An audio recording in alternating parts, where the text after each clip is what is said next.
Hello and welcome to episode 2 of Rock Records Reviewed.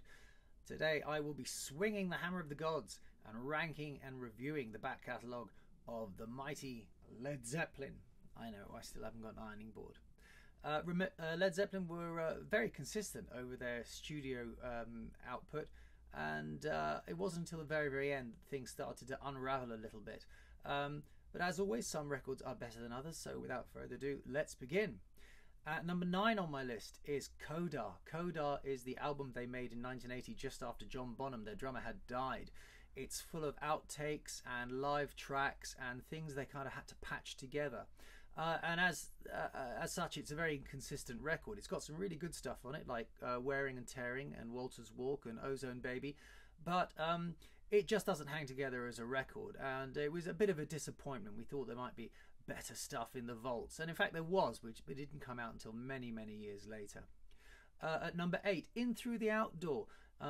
This was their final proper studio album before Bonham died. They went to ABBA's studios to record it.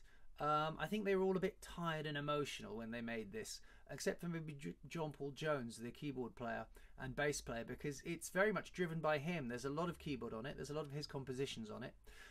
There are some great songs. All My Love is a lovely synth driven ballad. It's got Fool in the Rain on it, which is a sort of calypso kind of thing, but John Bonham's drumming is phenomenal on it. It starts with In the Evening. I mean, there's some good stuff on here. It's a good record, but is it full of Led Zeppelin classics? Not really, no. Number 7, Presence. Now, Presence is kind of their angriest, punkiest album. They were all pretty strung out when they made this record, and in fact, Robert Plant, the singer, had to record the album from a chair because he'd had a car crash and his leg was in a cast. The playing is pretty ferocious. There's some brilliant guitar stuff on it. There's some great ensemble playing, especially in Nobody's Fault But Mine. It starts with the absolute epic Achilles' Last Stand. But really, again, it's not full of Led Zeppelin classics. It's a good record and it's an interesting record, but it's a little bit cold, I find. At number 6, Houses of the Holy. This is a real curate's egg of an album because it's quite patchy in respect that it's full of oddities like the Crunge, which is a kind of James Brown funk workout, Jamaica, which is kind of a cod reggae song, and some Led Zeppelin diehards don't like this stuff at all. I do. I think it's interesting, and I like hearing bands kind of stretch themselves like that. It's got the Rain song on it, which I think is one of Jimmy Page's greatest ever guitar compositions. Absolutely beautiful piece of music, and it's got The Ocean on it, which is a classic. So it's a bit of a patchy record, and probably, I think, about the right place in this list. Number 6, Led Zeppelin 3. Number 5. Led Zeppelin 3. Led Zeppelin 3. Well, this was a much maligned record when it came out because everyone was like, Led Zeppelin have gone soft because it was full of acoustic songs. Well, they had to a degree, but there's not that many acoustic songs on there. It's got Tangerine on it, and it's got Friends, which is a really interesting kind of Moroccan-sounding song.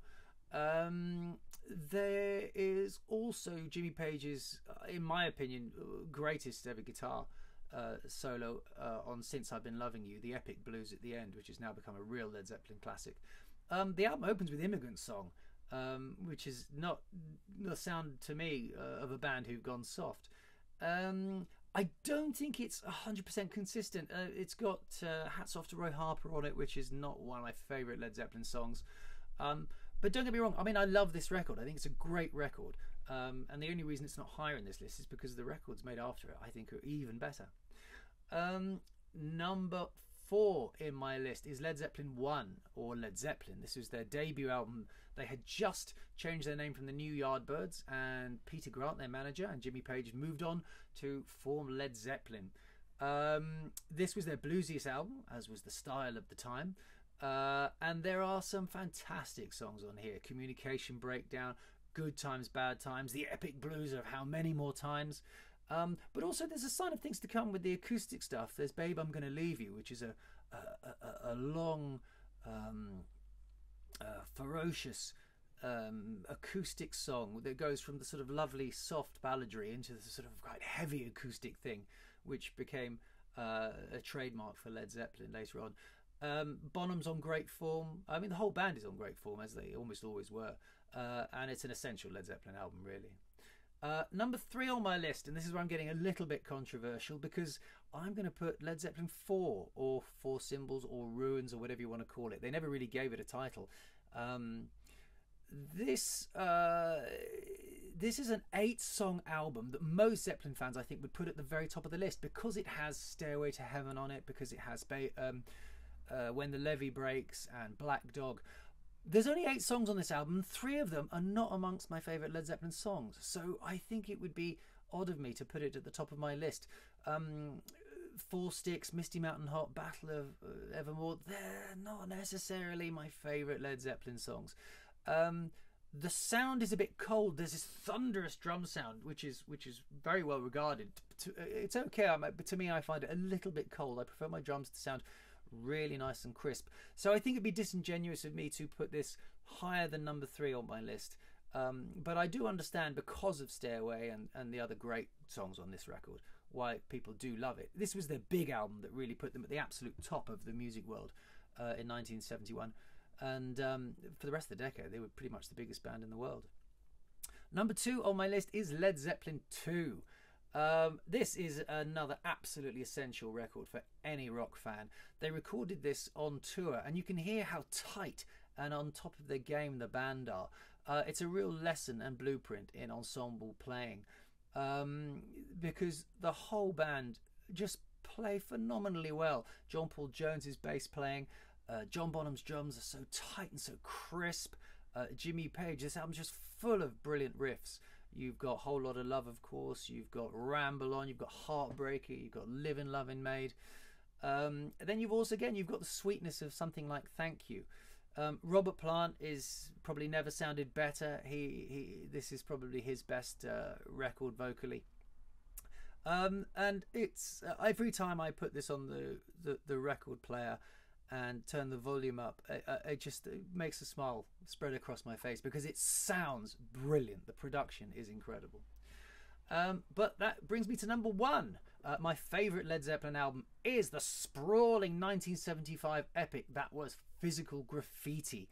Now, a lot of bands might have trimmed this down and made a single record of it, and I think that would have been a great shame. I'm so glad they didn't, because this album, sort of peppered amidst all the Led Zeppelin classics like Kashmir and Trampled Underfoot, and 10 Years Gone and In the Light, are these lovely little quirky odd things like Broniar and Down by the Seaside, Rover Custard Pie. I mean, this album is just full of interesting songs and great songs, and I love all of them.